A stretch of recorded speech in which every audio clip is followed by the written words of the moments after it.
আসসালামু আলাইকুম। আপনি আপনার ইউটিউব চ্যানেলের ম্যানেজার এড করলে আপনার চ্যানেল যেকোনো সময় ডিলিট করে দিতে পারে ইউটিউব। এখন কথা হচ্ছে ম্যানেজার এড করলে কেন আপনার ইউটিউব চ্যানেলটা রিমুভ করে দিবে? তো সেটা জানতে হলে আপনাকে সম্পূর্ণ ভিডিওটা দেখতে হবে। এরকমই কিন্তু এখন ঘটতেছে।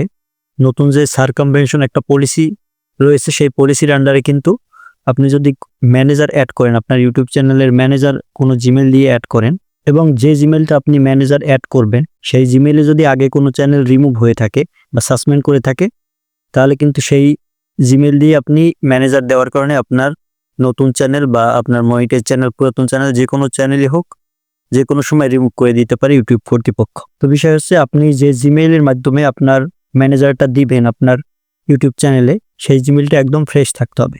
সেই জিমেইলের মাধ্যমে আপনি যদি আগে চ্যানেল খুলে থাকেন এবং সেই চ্যানেল যদি কোনো ইউটিউবের কমিউনিটি গাইডলাইন ভঙ্গ করার কারণে ইউটিউব কর্তৃপক্ষ চ্যানেল রিমুভ করে দিয়ে থাকে এবং সেই জিমেইল দিয়ে যদি আপনি নতুন চ্যানেলের এই ম্যানেজার অ্যাড করেন, সেক্ষেত্রে আপনার সেই চ্যানেলগুলো যে কোনো সময় রিমুভ করে দিতে পারে ইউটিউব কর্তৃপক্ষ। তো এটা থেকে বাঁচার জন্য আপনাকে যে কাজটা করতে হবে, আপনি আপনার চ্যানেলে যে ম্যানেজার অ্যাড করবেন সেই ম্যানেজার যে জিমেইলটা থাকবে সেই জিমেইলটা সম্পূর্ণ ফ্রেশ রাখবে।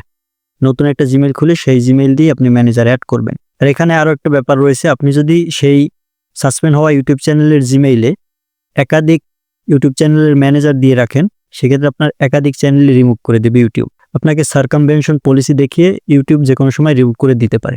আপনি বুঝতেও পারবেন না যে কী কারণে আপনার ইউটিউব চ্যানেলগুলো রিমুভ করে দিছে। সেজন্য আপনারা যারা ইউটিউবার রয়েছেন আপনাদেরকে অবশ্যই একটা জিমেইলে একটা চ্যানেল রাখতে হবে এবং ফ্রেশ জিমেইলে আপনার চ্যানেলগুলো রাখতে হবে। ফ্রেশ জিমেইলের মাধ্যমে আপনার চ্যানেলগুলো পরিচালনা করলে কোনো সমস্যা হওয়ার সম্ভাবনা নাই। আপনার চ্যানেলগুলো রিস্ক মুক্ত রাখতে হলে আপনার ফ্রেশ জিমেইলের মাধ্যমে ম্যানেজার অ্যাড করবেন, তাহলে আপনার চ্যানেলটা একদম সেফ থাকবে এবং ইউটিউবের কমিউনিটি গাইডলাইনগুলো সুন্দরভাবে মেনে আপনার ইউটিউবে ভিডিওগুলো আপলোড করবেন, তাহলে কোনো সময় আপনার ইউটিউবে বা ইউটিউবের ভিডিওতে সমস্যা হবে না। আজকের ভিডিও এই পর্যন্ত। ভিডিওটি ভালো লাগলে লাইক দিয়ে চ্যানেলটা সাবস্ক্রাইব করে সাথেই থাকবেন। ভিডিওটি শেষ পর্যন্ত দেখার জন্য অসংখ্য ধন্যবাদ।